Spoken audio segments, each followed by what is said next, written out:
ಪ್ರಕಾರ ಅಂದ್ರೆ ಎಚ್ಚರಿಕೆ ವಹಿಸಿದ್ರೆ ಸರ್ ರಾಜ್ಯ ನಾಯಕರಿಗೆ ಏನಾದ್ರು ಹೇಳಿದ್ರ ಮುಂಚಿತವಾಗಿ? ಇಲ್ಲ ಸರ್, ನಾವು ನೋಡಿ, ಒಂದು ಸುಮಾರು 13 ಇರಬೇಕು, ಸಾಯಂಕಾಲ ಒಂದು 7 ಗಂಟೆಗೆ ನಮ್ಮೊಬ್ಬ ಆತ್ಮೀಯರು, ಅವರು ರಾಜಕಾರಣಿ ಅಲ್ಲ, ಆದರೆ ಬಿ ಜೆ ಪಿಯ ಬಗ್ಗೆ ಭಾರಿ ಒಲವಿರೋರು, ಮೋದಿಯ ಬಗ್ಗೆ ಒಲವಿರೋರು, ಅವರು ಫೋನ್ ಮಾಡಿ ಹೇಳಿದರು, ನೋಡಿ ಸರ್, ಇಲ್ಲೇ ಪಕ್ಕದಲ್ಲಿ ನಿಮ್ಮ ಐಷಾರಾಮಿ ಒಂದು ಟವರ್ ಇದೆ, ಪ್ರೆಸ್ಟೀಜ್ ಟವರಲ್ಲಿ ಯಾರೋ ಬಿ ಜೆ ಪಿಯ ಒಂದಷ್ಟು ಜನ, ಬೇರೆ ಒಂದಷ್ಟು ಜನ ವಿಧಾನ ಪರಿಷತ್ನ ಚುನಾವಣೆ ಚರ್ಚೆ ಮಾಡಲಿಕ್ಕೆ ಅಲ್ಲಿ ಸೇರಿದ್ದಾರೆ ಅಂತ ಹೇಳುವಂಥ ಮಾಹಿತಿ ನನಗೆ ಬಂದಿದೆ.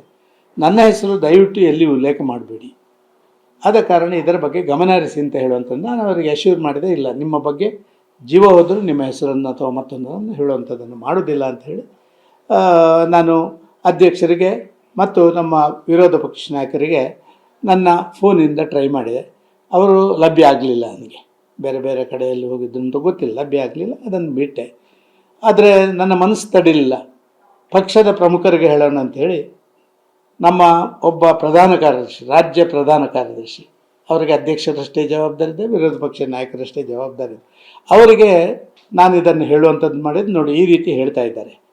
ಯಾವಾಗ ಡಿ ಕೆ ಶಿವಕುಮಾರ್ ಅವರು ಮುಖ್ಯಮಂತ್ರಿ ಆದ ಮೇಲೆ ಪ್ರಥಮ ಸವಾಲು ಅದನ್ನು ಹೇಗೆ ಸ್ವೀಕಾರ ಮಾಡಿದ್ದಾರೆ ಅಂತ ಹೇಳಿದರೆ 100% ಈ ಕಾರ್ಯಕ್ಕೆ ಯಾವುದೇ ಹಂತಕ್ಕೆ ಹೋಗಲಿಕ್ಕೆ ರೆಡಿ ಅಂತ ಹೇಳುವಂಥದ್ದು. ಒಂದು ವೇಳೆ ಅದರಲ್ಲೇನಾದ್ರು ಫೈಲ್ಯೂರ್ ಆದರೆ ಅವರ ರಾಜಕಾರಣವೇ ಒಂದು ರೀತಿ ಕೊನೆ ಆಗುವಂಥ ಪರಿಸ್ಥಿತಿ ಇತ್ತು.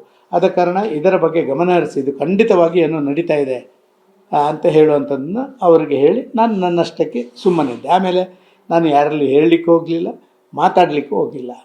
ಆದರೆ ಫಲಿತಾಂಶ ಬಂದಾಗ ಭಾರಿ ಮನಸ್ಸಿಗೆ ನೋವಾಯಿತು.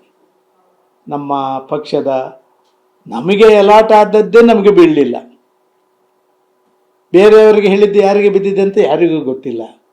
ಆದರೆ 11 ಮತಗಳನ್ನು ಅವರ ನಿರೀಕ್ಷೆ ಮತಕ್ಕಿಂತ ಹೆಚ್ಚು ಪಡ್ಕೊಂಡದ್ದು ಕೇಳಿ ನಿಜ ಭಾರಿ ಬೇಸರ ಆಯಿತು. ಎನ್ ಡಿ ಎಯ ಪರಿಸ್ಥಿತಿ ಈ ಪರಿಸ್ಥಿತಿಗೆ ಬಂತಲ್ಲ ಅಂತ ಹೇಳುವಂಥದ್ದು ನನ್ನ ಮನಸ್ಸಿಗೆ ನೋವಾಯಿತು. ರಾಜ್ಯ ಪ್ರಧಾನ ಕಾರ್ಯದರ್ಶಿ, ಬೇರೆ ಪ್ರಧಾನ ಕಾರ್ಯದರ್ಶಿಗಳಲ್ಲಿ ಏನು ಸುಖ. ಈಗ ಎನ್ ಡಿ ಎ ಅಭ್ಯರ್ಥಿ ಹಾಕದೇ ಇರ್ತಿದ್ರೆ ಬಿಜೆಪಿಗೆ ಈ ಮುಜುಗರದ ಸನ್ನಿವೇಶ, ಅಡ್ಡ ಮತದಾನದಂಥ ಸನ್ನಿವೇಶ ಯಾವುದು ಕೂಡ ಸೃಷ್ಟಿ ಆಗ್ತಿರ್ಲಿಲ್ಲ. ನೋಡಿ, ಈ ಡಿಸಿಷನ್ನ ಬಗ್ಗೆ ನಾನೇನು ಮಾತಾಡುವಂಗಿಲ್ಲ. ಯಾಕೆ ಅಂತ ಹೇಳಿದರೆ ಎನ್ ಡಿ ಎಯಿಂದ ಹಾಕಬೇಕೋ ಬೇಡವೋ ಅದರ ತೀರ್ಮಾನಗಳು ನಮ್ಮ ಕೇಂದ್ರದ ವರಿಷ್ಠರು ಮಾಡ್ತಾ ಇರುವಂಥದ್ದು. ಅವರು ಮಾಡಿದ್ದಾರೆ, ಅವರು ಏನು ಹೇಳ್ತಾರೆ ಅದನ್ನು ನಾವು ಪಾಲನೆ ಮಾಡ್ತೀವಿ ಮತ್ತು ಆ ರೀತಿ ನಮ್ಮ ಹೆಜ್ಜೆಯನ್ನು ಮುಂದೆ ಇಡ್ತೀವಿ. ಸರ್, ಈಗ ಹೇಳ್ತಾ ಇದ್ರಿ ಈ ನಡೆಯಿಂದ ಕಾರ್ಯಕರ್ತರಿಗೆ ಎಷ್ಟು ನೋವಾಗಿದೆ ಅಂತ. ಈಗ ಆಲ್ರೆಡಿ ಹಿಂದೆ ನೋವು ಕೊಟ್ಟಂತವ್ರನ್ನ ಹೊರಗಡೆ ಕಳಿಸಿದ್ದೀರಿ ಸರ್. ಈ ಮಾಡಿದಂತ ಶಾಸಕರ ಬಗ್ಗೆ ಏನು ಆಗ್ರಹ ಮಾಡ್ಬೇಕು, ಕಟ್ಟುನಿಟ್ಟವಾಗಿ ಏನು ಕ್ರಮ ಆಗ್ಬೇಕಂತ ಹೇಳ್ತೀರಿ ಸರ್? 100% ಆಗಬೇಕು. ಇದು ಪ್ರತಿಯೊಬ್ಬ ಭಾರತೀಯ ಜನತಾ ಪಾರ್ಟಿಯ ಕಾರ್ಯಕರ್ತರನ್ನು ಮಾತ್ರ ಅಂತ ತಿಳ್ಕೊಳ್ಬೇಡಿ ನೀವು. ಈ ರಾಜ್ಯದಲ್ಲಿರುವಂಥ ಪ್ರತಿಯೊಬ್ಬ ಮತದಾರರು ಕೂಡ ಒಬ್ಬ ಜನಪ್ರತಿನಿಧಿಯಾದವ ತನ್ನ ಪಕ್ಷಕ್ಕೆ ಈ ರೀತಿ ಒಂದು ರೀತಿಯ ಅಪಮಾನ ಆಗುವಂಥ ಕೆಲಸ ಕಾರ್ಯಗಳನ್ನು ಮಾಡುವಂಥದ್ದು, ತನ್ನಂತಾನು ಹಣಕ್ಕಾಗಿ ಆ ಹಣಕ್ಕೆ ಬೇಕಾಗಿ ತನ್ನಂತಾರು ಮಾರಿಕೊಳ್ಳುವಂಥದ್ದು, ಇದೆಲ್ಲ ಇಡೀ ರಾಜ್ಯದ ಮತದಾರರಿಗೆ ಇದರ ಬಗ್ಗೆ ಏನೋ ಒಂದು ಕಡೆ ಆಗಿ ಏನಾರು ಆಗಬೇಕು ಅಂತ ಹೇಳಿದ್ರೆ ರಾಜ್ಯದ ಮತದಾರರಲ್ಲಿದೆ. ನಾನು ಕೊಡಗಿಗೆ ಹೋಗಿದ್ದೆ. ಕೊಡಗಿನಲ್ಲಿ ಒಂದು 7-8 ಜನ ಬಂದು ಏನು ಸರ್ ನಮ್ಮ ಈ ಪರಿಸ್ಥಿತಿಗೆ ದುಡಿಬಿಟ್ರಲ್ಲ ನೀವು ಅಂತ. ಅಂದರೆ ಅವರು ನಮ್ಮ ನಾಯಕರುಗಳೆಲ್ಲ ಇದಕ್ಕೆ ಜವಾಬ್ದಾರಿ ಅಂತ ಹೇಳುವಂಥದ್ದು ಮನಸ್ಸಲ್ಲಿದೆ. ಕೇವಲ ಮತದಾನ ಮಾಡಿದ ಒಂದು ಮಾತ್ರ ಅಲ್ಲ, ಆ ಮತದಾನವನ್ನು ಸರಿಯಾಗಿ ಮಾಡಿಸುವಲ್ಲಿ ವಿಫಲರಾದಂಥ ನಮ್ಮ ಬೆಲೆ ಕೂಡ ಅವರಿಗೆ ಕೋಪ, ಅಸಮಾಧಾನ ಇರುವಂಥದ್ದನ್ನು ಕಂಡಿದ್ದೇನೆ.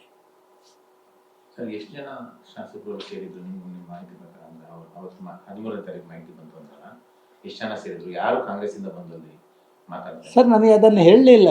ಅವರೇನು ಹೇಳಿದ್ರೆ ಹಿಂಗೆ ಒಂದು ವಿದ್ಯಮಾನ ನಡೀತಾ ಇದೆ, ಅದನ್ನು ನೋಡಿ. ಅದಲ್ಲದೆ ಅವರು ಭಾರಿ ಗಂಭೀರವಾಗಿ ಹೇಳಿದರು, ನನ್ನ ಹೆಸರಲ್ಲಿ ಯಾರು ಹೇಳಿ ಬಿಡಬೇಡಿ ಅಂತ ಹೇಳಿ. ಆದ ಕಾರಣ ಅವರಿಗೆ ಅಷ್ಟು ಆತಂಕ ಇರುವಾಗ ಬಾಕಿಯವರ ಹೆಸರು ಯಾರಿಗೆ ಕೇಳೋಕ್ಕಾಗುತ್ತೆ? ಅಲ್ಲ ಸರ್, ನನಗೆ ಹೈಕಮಾಂಡ್, ನನ್ನ ರಾಜ್ಯದ ಅಧ್ಯಕ್ಷರು, ಜನರಲ್ ಸೆಕ್ರೆಟರೀಸ್, ವಿರೋಧ ಪಕ್ಷದ ನಾಯಕ, ಶಾಸಕಾಂಗ ಪಕ್ಷದ ಅವರು ನಮಗೆ ನಾಯಕರು. ಈಗ ಅಧ್ಯಕ್ಷರು ಇಲ್ಲದಾಗ ನಾವು ಏನಾರು ಹೇಳ್ಬೋದು, ಚರ್ಚಾ ವಸ್ತು ಆದಾಗ ಏನಾರು ಹೇಳ್ಬೋದು. ಆದರೆ ಇದು ನಿರ್ದಿಷ್ಟವಾಗಿ ನಡೆಯುವಂಥ ಒಂದು ವಿಚಾರ, ಅದಕ್ಕೆ ಬೇಕಾದ ಜವಾಬ್ದಾರಿ ಬೇರೆ ಬೇರೆ ಅವರಿಗೆ ತಿಳಿಸುವಂಥ ನಮ್ಮ ಜವಾಬ್ದಾರಿ.